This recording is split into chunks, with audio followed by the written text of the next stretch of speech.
റോളിങ്ങിൽ E V ആയിരിക്കും അല്ലേ? Starting അതായത് ഇനിഷ്യൽ തൊട്ട് 40 കിലോമീറ്റർ വരെ ഇ വി ആയിരിക്കും. ഓക്കെ. അതിനുശേഷം നമ്മുടെ പെട്രോൾ എഞ്ചിനിലേക്ക് കൺവേർട്ട് ആവും, ഓട്ടോമാറ്റിക് ആയിട്ടാണ്.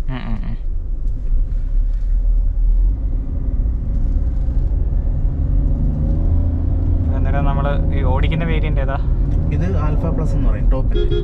ഓക്കെ. അതിന്റെ വേരിയൻസ് അന്നേരം എങ്ങനെയൊക്കെയാണ് വരുന്നത്? നമുക്ക് സ്ട്രോങ് ഹൈബ്രിഡിന് 2 വേരിയന്റാണ് വരുന്നത്, സീറ്റ പ്ലസ്, ആൽഫ പ്ലസ് എന്ന് പറയും. മൈൽഡ് ഹൈബ്രിഡിനാ? മൈൽഡ് ഹൈബ്രിഡിന് മൊത്തം 4 variant, Sigma, Delta, Zeta, Alpha. Okay. ഇപ്പോൾ പെട്രോൾ ആയില്ലേ? ഇ വി ആണ്. E V. ആ, സർ.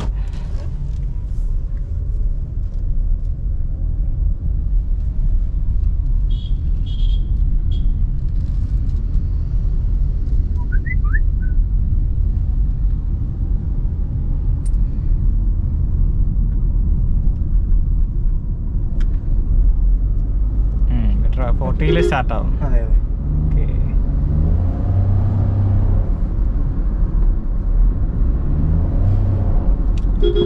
ഓക്കെ. ഇത് മെയിനായിട്ട് മൈലേജ് ഫോക്കസ് ചെയ്തിട്ടാണ് തോന്നുന്നല്ലേ? ഹൈബ്രിഡ് എഞ്ചിൻ എന്ന് പറയുമ്പോൾ നമുക്ക് മെയിനായിട്ട് മൈലേജ് ആണ് പറയുന്നത്, പിന്നെ പ്ലസ് പെർഫോമൻസും അതിന് കൂടെ തന്നെ നമുക്ക് വരും, കമ്പൈൻഡ് പവർ ആയതുകൊണ്ട്. ഓക്കെ.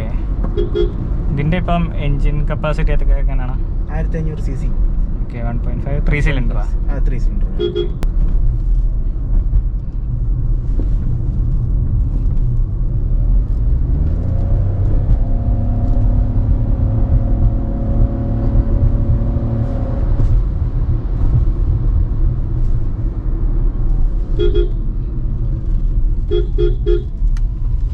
ഈ drive mode, E V mode എന്ന് പറയുന്നത് വരുന്നത് എന്താണ്?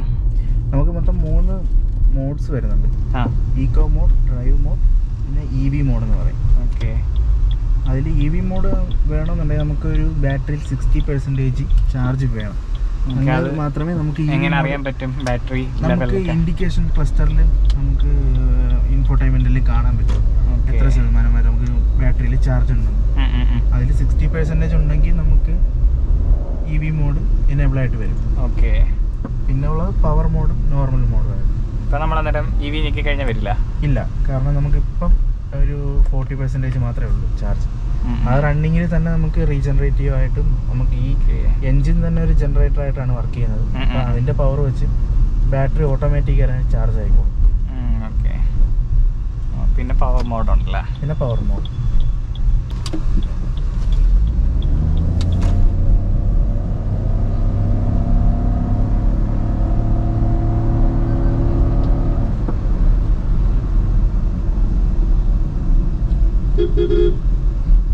ട്രാൻസ്മിഷൻ ഏതാണ് വരുന്നത്? CVT വരുന്നത്, ECVT. ECVT. അതെ. ഓക്കെ. അതായത് നമ്മുടെ ഈ എഞ്ചിനും ഹൈബ്രിഡ്, അതായത് ഇലക്ട്രിക് മോട്ടറും തമ്മിലുള്ള പവർ അങ്ങോട്ടും ഇങ്ങോട്ടും നമുക്ക് സ്വിച്ച് ചെയ്യാനുള്ള ഒരു സിസ്റ്റം കൂടിയാണ് ECVT എന്ന് പറയുന്നത്. ഓക്കെ. പവർ സ്പ്ലിറ്റ് ഡിവൈസ് എന്ന് പറയും.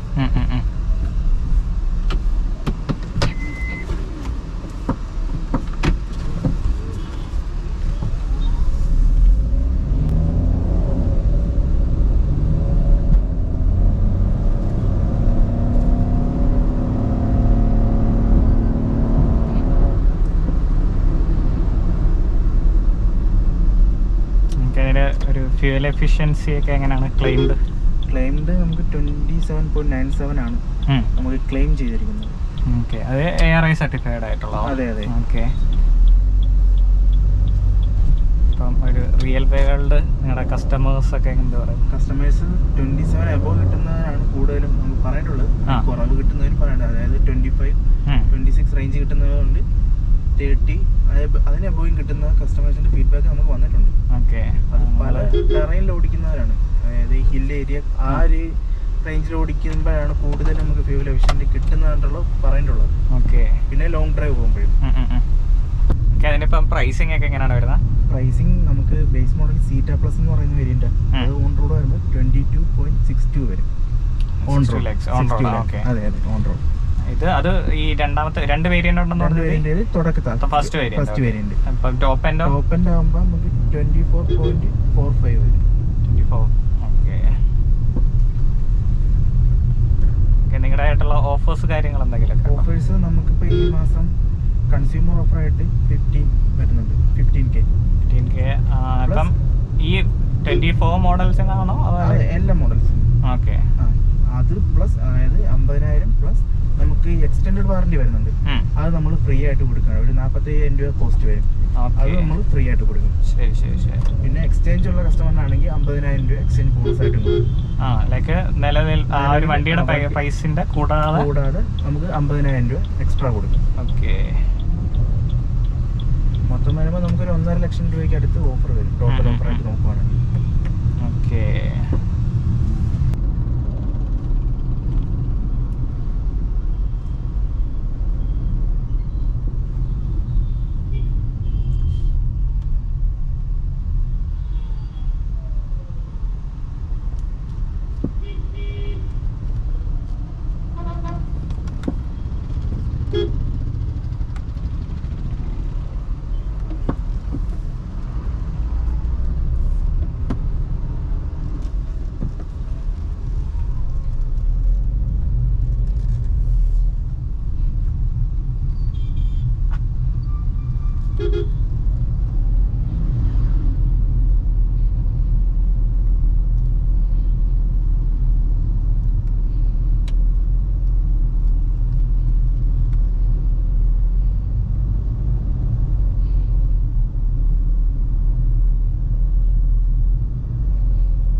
ഡ്രൈവ് മോഡ്സ് ഏതൊക്കെയാണ് വരുന്നത്?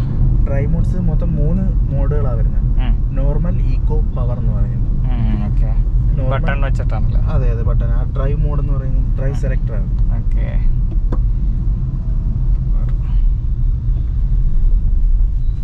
അതിനനുസരിച്ച് ക്ലസ്റ്റർ ചേഞ്ച് വരും.